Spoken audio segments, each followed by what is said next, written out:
एक सीख देने वाली कहानी। अजय, तुम्हें नहीं लगता हमें एक बड़ी कार लेनी चाहिए? कविता ने अपने पति से कहा। आइडिया तो अच्छा है, लेकिन कार रखने के लिए जगह कहाँ है? हमारे पास एक ही छोटा सा गैरेज है जहाँ सिर्फ एक कार के लिए जगह है, अजय ने चिंता वाले स्वर में कहा। कौन कहता है जगह नहीं है? वह गार्डन है ना, जहाँ आजकल दो लव बर्ड्स अपना डेरा जमाए बैठते हैं, कविता ने पति की तरफ तिरछी नजर करते हुए कहा। आजकल तुम कुछ ज्यादा नहीं बोलने लगी हो, अजय ने अपनी पत्नी को फटकार लगाते हुए कहा। लेकिन सच तो ये था कि उसने भी इस बारे में अपने पिता से बात करने का मन बना लिया था। अगले दिन अजय पिता के पास गया और उनसे बोला, पिताजी, मेरा और आपकी बहू का मन है कि एक बड़ी कार ली जाए, पर बेटा हमारे पास पहले से एक गाड़ी है ना, दूसरी गाड़ी लेने के बाद हम उसे रखेंगे कहाँ? सोमनाथ जी ने कहा। पिताजी, इसी गार्डन में एक नया गैरेज बनाने की सोच रहा हूँ। कविता को इस गार्डन की कोई पड़ी नहीं है और माँ भी। भला अब और कितने दिनों तक गार्डन का ख्याल रखेंगी? इसलिए अच्छा होगा कि सभी पेड़ पौधों को तोड़कर यहाँ गैरेज बना लिया जाए, अजय ने अपने विचार बताए। दूर खड़ी अलका जी का यह सुनकर जैसे दिल ही बैठ गया। सोमनाथ जी अपना गुस्सा दबाते हुए बोले, मुझे तुम्हारी माँ से पूछना पड़ेगा, मुझे थोड़ा वक्त दो।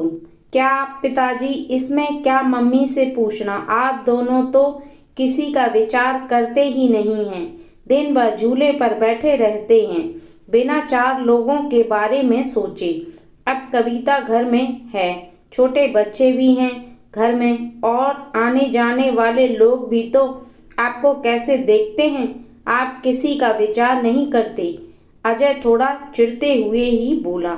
अंदर से कविता की बड़बड़ भी चालू ही थी। सोमनाथ कुछ नहीं बोल पाए।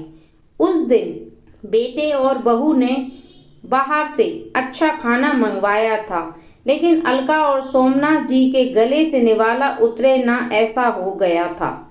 उस पूरी रात दोनों ही जागते रहे थे, लेकिन सुबह सुबह कुछ विचार आने से सोमनाथ जी के चेहरे पर मुस्कान आ गई थी। सोमनाथ जी खुद रसोई घर में जाकर चाय बनाकर लाए थे, लेकिन अलका जी इतनी निराश थी कि वह आज बगीचे में किसी भी पेड़ पौधे को पानी तक डालने नहीं गई थी। पूरा दिन तो बड़ा ही नॉर्मल तरीके से गुजरा था, लेकिन शाम को अजय की आंखें फटी की फटी रह गई थीं, जब उसने घर के आगे घर भाड़े से देना है का बोर्ड पढ़ा था। अजय ने सोमनाथ जी से कहा, पापा, माना कि हमारा घर बड़ा है, लेकिन इसका यह मतलब थोड़ी है कि हम उसे भाड़े से दे दें। बेटा, अगले महीने मेरे साथ काम करने वाले शर्मा जी रिटायर हो रहे हैं और वही अब इस घर में भाड़े से रहेंगे, सोमनाथ जी ने कहा। लेकिन वह कहाँ रहेंगे? अजय ने अपनी शंका भरा सवाल पूछा। घर के उस हिस्से में जहाँ तुम रहते हो, सोमनाथ जी ने तड़क आवाज में कहा। और पापा, हम कहाँ रहेंगे? नरम पड़ती आवाज में अजय ने पूछा। बेटा, मैं मानता हूँ कि मैंने तुम्हें इस लायक तो बनाया है कि तुम अपने पैरों पर खुद खड़े हो सको, इसलिए तुम्हारे पास एक महीना है। तुम अपने लिए नया फ्लैट ढूंढ लो या कंपनी के फ्लैट में रहने चले जाओ, वहाँ तुम्हें तुम्हारी उम्र के लोगों का साथ मिल जाएगा और इस घर में हमें हमारी उम्र के लोगों का साथ मिल जाएगा, तुम भी सुखी और हम भी। सोमनाथ जी ने सब कुछ साफ साफ बताया। पापा, अच्छा लगता है आप तो नाराज हो गए। कल मैंने जो भी कहा मेरा वह मतलब नहीं था, अजय ने अपने पापा के आगे हाथ जोड़ते हुए कहा। नहीं बेटा, तुम्हारी जनरेशन ने हमें एक सबक दिया है कि कैसे प्रैक्टिकल बनकर रह जाता है। हम बड़े तुम बच्चों के साथ में देखकर खुश हो सकते हैं, तो तुम्हें हमें साथ में देखने में क्या प्रॉब्लम होती है? यह घर, यह गार्डन में बड़े हुए ये पेड़ पौधे इस बात के गवाह हैं कि कैसे तुम्हारी माँ ने मेरे लिए और खासकर तुम्हारे लिए जी जान से सेवा की है, अपना समय, अपनी जवानी खर्च कर दी। इसलिए इन सब पर तुमसे और मुझसे भी ज्यादा तुम्हारी माँ का हक है और इन सबको मैं तुम्हारी माँ से नहीं छीन सकता।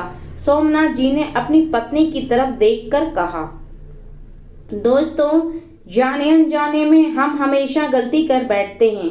हम सोचते हैं कि हमारे बड़े बूढ़े हमारे हिसाब से जीवन जिएं। ऐसा करवाने के लिए हम उन पर अपने विचार थोपने लगते हैं, लेकिन हम यह भूल जाते हैं कि उन्होंने हमारे लिए कितना त्याग किया है और जब उन्हें उनके हिसाब की जिंदगी जीने का मौका मिलता है तब हम उनका साथ देने की बजाय हम उनके विरोधी बन जाते हैं।